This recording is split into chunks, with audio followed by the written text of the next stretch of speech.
In yet another eyebrow-raising incident involving Meghan Markle, the former Duchess of Sussex found herself at the center of media mockery, this time without even showing up. During a recent episode of Live with Kelly and Mark, hosts Kelly Ripa and Mark Consuelos didn't hold back as they publicly mocked what was described as a cringe-inducing flower arrangement allegedly sent by Markle's camp to the show. What started as a simple live TV segment quickly turned into a viral spectacle as the visibly unimpressed hosts roasted the oddly timed and overly ornate gesture. Unsurprisingly, the gesture and arrangement, reportedly dripping in symbolism and self-promotion, sparked backlash, igniting yet another chapter in the long and controversial saga that is Meghan Markle's relationship with the media and public perception. To understand why this flower arrangement became such a lightning rod, it's essential to examine the context in which it arrived. According to production insiders, the bouquet arrived unsolicited, adorned with a handwritten note allegedly from Meghan herself, filled with vaguely spiritual affirmations and references to honoring feminine power through floral energy. The gesture appeared to be timed with no specific occasion, but curiously coincided with the launch of a new lifestyle brand she's been quietly promoting. What might have been intended as a subtle PR move was immediately sniffed out by viewers and critics alike as tone-deaf and self-serving. Kelly and Mark's reaction on-air mirrored what many people have long felt about Meghan's calculated public moves. In a moment now circulating widely on social media, Kelly squinted at the flowers, raised an eyebrow and said, "What is this even supposed to mean?" While Mark chuckled and joked that it looked like a floral apology from someone who's never said sorry. Their casual, unscripted banter struck a chord with viewers and quickly became one of the day's top trending clips, not for its humor alone, but for how it encapsulated a growing frustration with what critics call Markle's performative authenticity. It's far from the first time Meghan has been accused of trying to rebrand herself through thinly veiled PR gestures.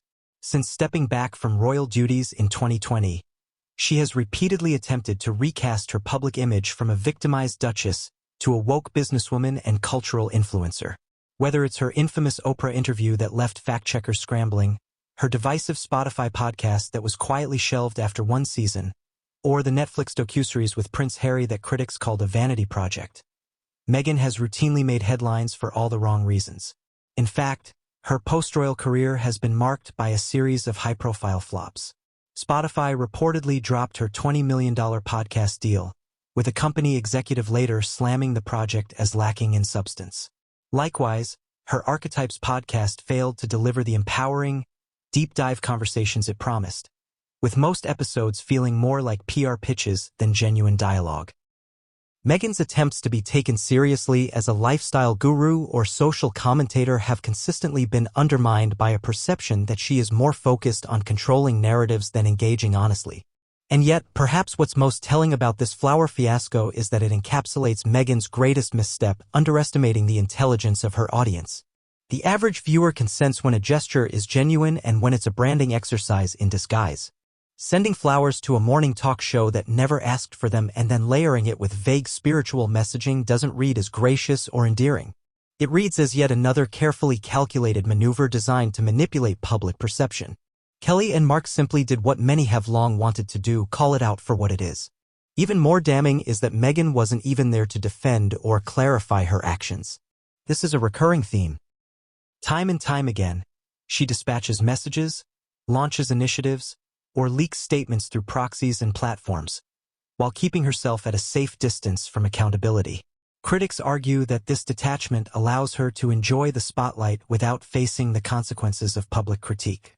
And when backlash inevitably follows, the narrative is spun into another tale of victimhood, fueling a cycle that has exhausted even her former supporters.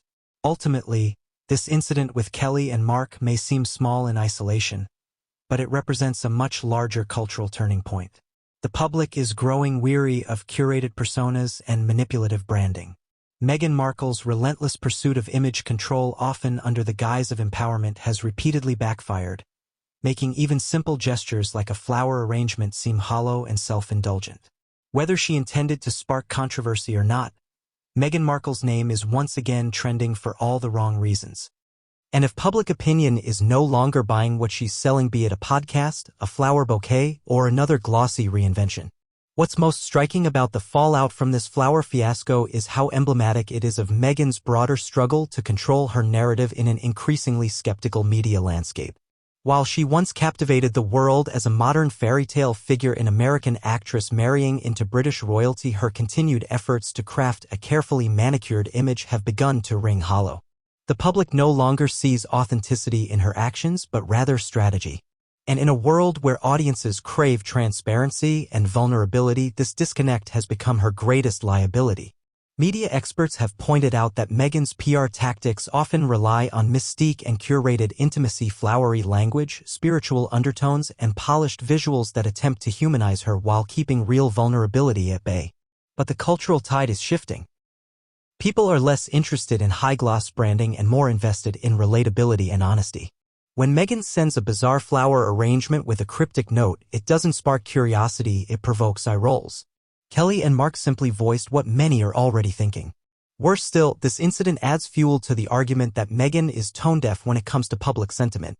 At a time when public figures are being held accountable for every action, a seemingly out-of-touch attempt at publicity only serves to widen the gap between her brand and her audience. If she hopes to regain credibility, it may take more than bouquets and branding. It may require doing something she's long resisted: being real, unfiltered, and silent when silence is the best option.